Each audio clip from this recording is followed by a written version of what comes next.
Welcome to Nasdaq Trade Talks. I'm Jill Malandrino, global markets reporter at Nasdaq, with daily insight on the Nasdaq-100 index, or the NDX, which is made up of 100 of the largest domestic and international non-financial innovative companies listed right here on the Nasdaq stock market.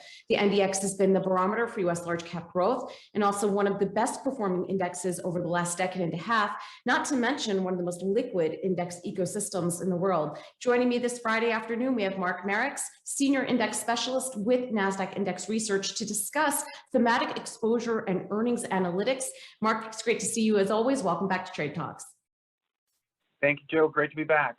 All right, Mark, and before we get into the data, I want to offer my congratulations to Nasdaq as we won the Index of the Year award for the Nasdaq Next Gen 100 Index by ETF.com. The ETF.com awards are a way to recognize and commemorate the best and brightest the ETF market had to offer in the prior year. Well done to your team, Mark. Tell us more about that.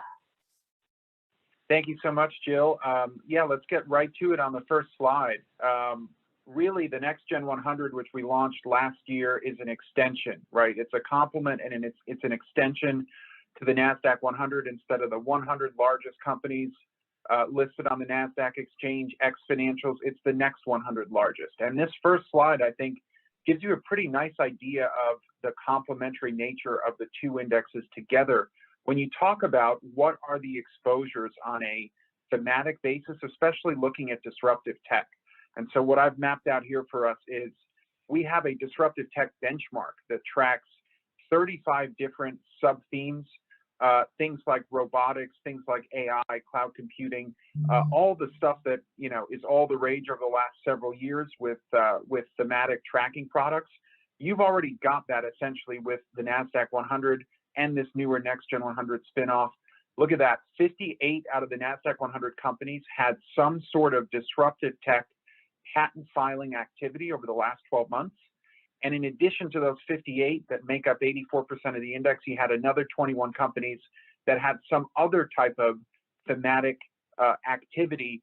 And we'll see that on the next slide, how that relates to all the different thematic exposures that you can access with this index. And Mark, moving along to the Nasdaq 100 thematic exposures, you just said, it's not a surprise to see areas of technology taking the top spots, but we also have water in there, which is quite interesting. Yeah, so what we tried to do here was really look at the suite of thematic index products that Nasdaq has launched and currently maintains, that has a lot of tracking products behind it, and then layer in a couple, external indexes that kind of round out the full list of thematic, not just thematic tech, but beyond tech, right? Things like ESG, things like clean energy, smart grids, water, that you have all bunched in there towards the top. The way to read this is, on the left-hand side, you've got the counts. You got the counts of companies in the Nasdaq 100 that are also existing in other indexes that track these themes on a narrow basis. So AI and big data, we've got a couple indexes at Nasdaq that track those. 24 companies in the Nasdaq 100 are also part of those indexes, and that makes up 57% of the weight, the collective weight of the Nasdaq 100. So go up and down this list. Pretty much every theme that you see covered, in the news as being kind of like a hot area of investment that people are paying attention to, you're getting substantial access and exposure there with the Nasdaq 100 already. And speaking of the Nasdaq 100, we had a heavy week of earnings. So let's take a look at some earnings trends. And one trend that you picked up on while looking at the full year for 2020 earnings, it was the amount of one-time items, which I thought was interesting. Yeah, so, current earnings for the first quarter 2021, they're just getting underway. We will cover those shortly, either next week or the week after. But I wanted to point folks to what happened last year, which when you look at the headline earnings numbers, you can see the Nasdaq 100 was up 4.5% in terms of index level EPS. That's the headline number. That excludes any write-downs, any extraordinary items, one-time adjustments. People call it recurring earnings. People call it earnings from continuous operations. 4.5% is the headline number that you'll see on CNBC, Bloomberg, Reuters, all that. For the S&P 500, which, keep in mind, has 80 of the 100 Nasdaq 100 companies as part of it as well, the headline earnings number was down 18%. So just a huge divergence in the fundamental strength of the two indexes given all the disruption last year. And what I decided to do was kind of look back, peel the layer back a little bit on the right-hand side and say, okay, what if you strip out all those adjustments, right? What if you look at the actual reported earnings on a company-by-company basis? You can see the Nasdaq-100 actually looks a little bit better last year. It was up almost 6% year over year in terms of full-year earnings. And the S&P 500 was down over 32%. And that's just a spread that I don't think we've seen historically ever before, and really speaks to, I think, not just the earnings power of the Nasdaq-100. Tough to find any index that showed year-over-year earnings growth last year, given the disruption, right? And you got it with the Nasdaq-100, but also speaks to the lesser risk, I think, of write-downs in the future coming from all of the old economy sectors that tend to take these hits when there's a big crisis happening. Right, Mark, and we can see that on your last slide here, where the majority of the top 10 stocks are energy companies. It's not surprising to see that there were write-downs there in 2020. So you certainly are onto something when you look at the newer economy stocks. Yep. So, you know, we talked about EPS growth. What does that translate into in terms of the PE, in terms of valuation?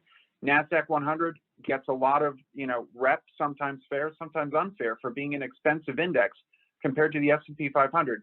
If you look at it on an adjusted basis, yes, the S&P 500 is around 30 PE on a trailing 12-month basis versus about 40 for the Nasdaq-100.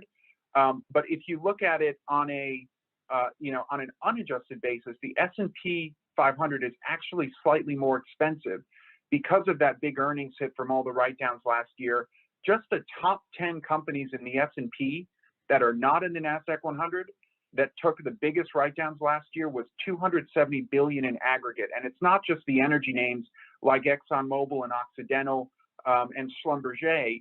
It's other old economy sector names like AT&T, like Boeing and Delta that got hit with the travel crisis.